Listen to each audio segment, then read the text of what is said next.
Yo quiero reiterar que tengo acá el micrófono y que repartámoslo así, vamos replicando, pero hay algo que me emocionó particularmente y no quiero meter la pata y mirame solamente y decirme que no sé, porque hay un intendente que se ha venido de otro pueblo, de otra ciudad vecina a escucharnos y esto particularmente a mí me emocionó muchísimo y quisiera prestarle el micrófono un poquitito. Se trata, claro, de Gustavo Cocconi de la ciudad de Tapalqué.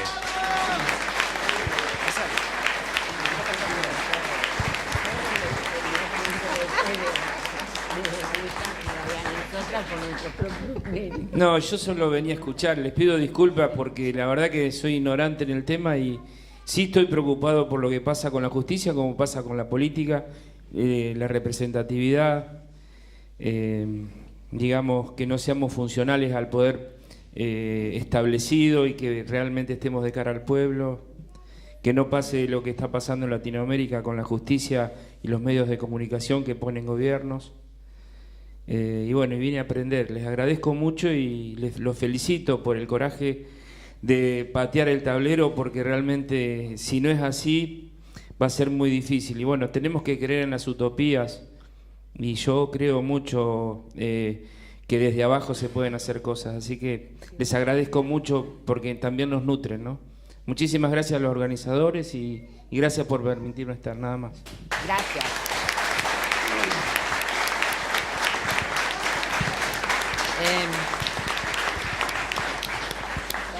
No, a mí me gustaba retomar un poco la pregunta, ¿qué hacemos, no?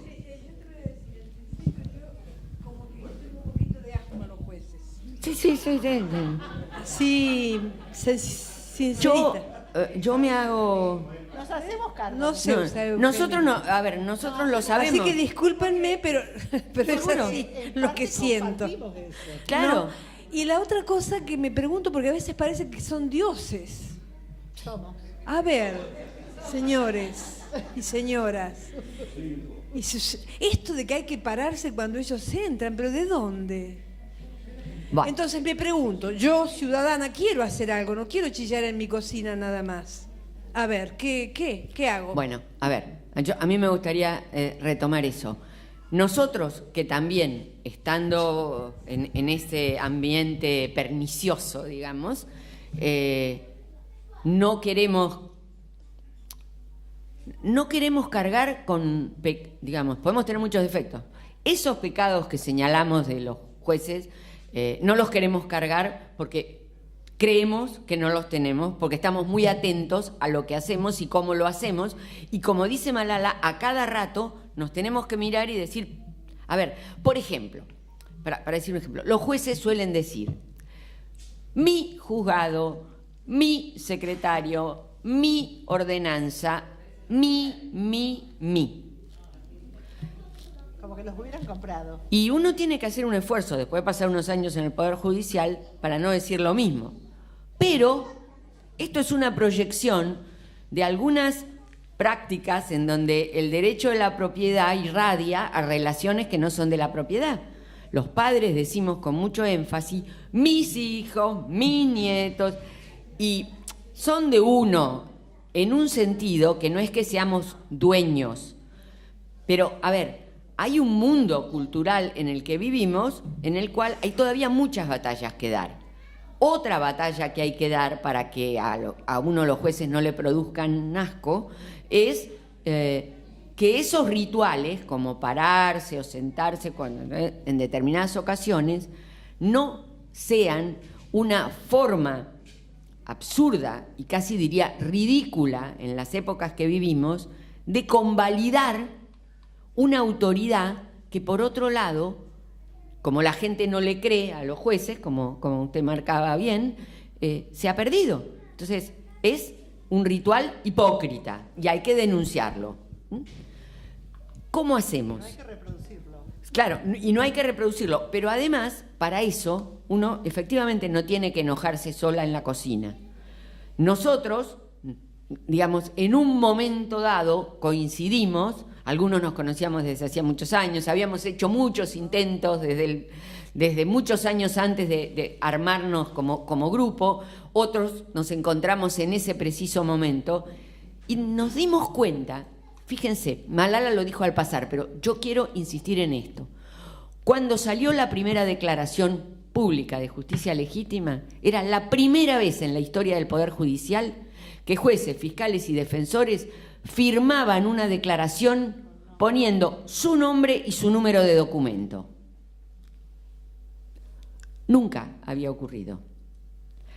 Esto implicaba, si ustedes quieren simbólicamente, para nosotros y también para otros, dar algo así como un salto, dejar de ser anónimos que protestaban en sus cocinas o en nuestros despachos, para tratar de encontrar algún espacio común donde discutir muchas cosas. Porque justicia legítima no tiene gente que piensa toda igual, ni que cree exactamente las mismas cosas. Tenemos un núcleo común de coincidencias y después somos plurales. Estamos dispuestos a escuchar que otros opinen distinto y encontrar un punto en común. Yo creo que esta es una manera difícil, donde las estructuras tradicionales de la representación, como los partidos políticos o las organizaciones sindicales, etcétera, parecen un poco anacrónicas, que ya no alcanzan a completarnos y que tenemos que empezar a encontrar formas de nuclearnos y de transformar, así como nosotros queremos transformar el Poder Judicial, habría que dar esta batalla en las organizaciones sociales, en los sindicatos, en los partidos políticos, en las fuerzas de seguridad, sin ninguna duda. Y una de las cuestiones que hay que poner sobre la mesa y discutir es que nosotros no queremos instituciones del Estado, y ahora me voy a referir a cómo nos forman además, no queremos instituciones del Estado que se construyan a partir de considerar al que es distinto un enemigo. Tenemos que dar batalla para que todas las formas de discriminación sean erradicadas, puestas en discusión, al interior de cada una de las instituciones de las que formamos parte, en la escuela, en el hospital, en la organización sindical, en el Poder Judicial y en los espacios donde se forma a los abogados, porque no nos engañemos. Finalmente, nosotros, los jueces, somos una parte de los abogados que fuimos a parar al Poder Judicial. Pero las escuelas de derecho también tienen que dar una batalla interna para no reproducir un modelo de formación profesional donde, como la gente dice, porque no lo dice solo de los jueces, ¿qué se suele decir de los abogados? Los abogados hablan, sí, son los cuervos, los abogados hablan de cualquier cosa y nadie les entiende nada, ¿no? Pero pueden hablar de cualquier cosa. Es como si nosotros transitáramos la facultad nada más que para aprender a hablar de una manera poco entendible. Porque, a ver, cuando alguno de ustedes va a consultar a un abogado porque tiene un problema, ¿le entienden todo lo que dice? Y cuando van al médico, ¿le entienden o le creen? Y la mayor parte de nosotros cuando somos enfermos y vamos al médico, tenemos un familiar enfermo, es como que le creemos al médico, porque el 90% de las veces no entendemos ni lo que pone en la receta, porque en la letra no se entiende, no sabemos exactamente para qué vamos a hacer un estudio. Tenemos leyes que dicen que cuando a un paciente se lo va a someter a una operación, tiene que entender la operación a la que va a ser sometido y tiene que dar su consentimiento. ¿Y qué hacen? En el hospital o en la clínica, le dan a uno un papel que uno firma, todo con letra chiquita, igual que cuando contrata un seguro, y la verdad es que no sabe con qué está consintiendo. Bueno, son todas estas formas de decir y de hacer creer que algunos derechos, como decía Jorge, nos están dados a todos, pero no nos están, porque si uno no entiende lo que a uno le dicen, uno ya está colocado en una situación de inferioridad. Está colocado ahí, es como si le hablaran en otro idioma. Y en verdad los abogados, los jueces, hablamos en otro idioma. Y esto es una manera de tener poder. Yo hace muchos años, yo doy clase en la universidad y hace muchos años le decía a unos alumnos y después lo escribí que de algún modo en la sociedad moderna los abogados, los operadores del derecho, pasamos a ser como los brujos de las tribus. Manejamos un lenguaje extraño a los oídos de otros, pero dichos de una manera que parece que tenemos la verdad. ¿Y qué podemos esperar? Que nos crean. Esto no es un problema de creencias, es un problema de entender y de saber que uno tiene derecho, el primer derecho que tiene, y en un juicio esto es el derecho a tener un debido proceso, es a entender por qué Cuernos está puesto ahí, por qué le dicen ciertas cosas, por qué lo someten a ciertos interrogatorios, por qué le niegan la palabra en determinados momentos. Esto es parte de lo que hay que hacer. Y para hacer eso también hay que cambiar la cabeza de los abogados. Si las facultades de Derecho, como algunas facultades han empezado a hacerlo, se preocupan por proyectarse hacia afuera de las aulas, por poner en contacto a los estudiantes que se están formando con lo que pasa en el mundo, que no es igual en todas partes.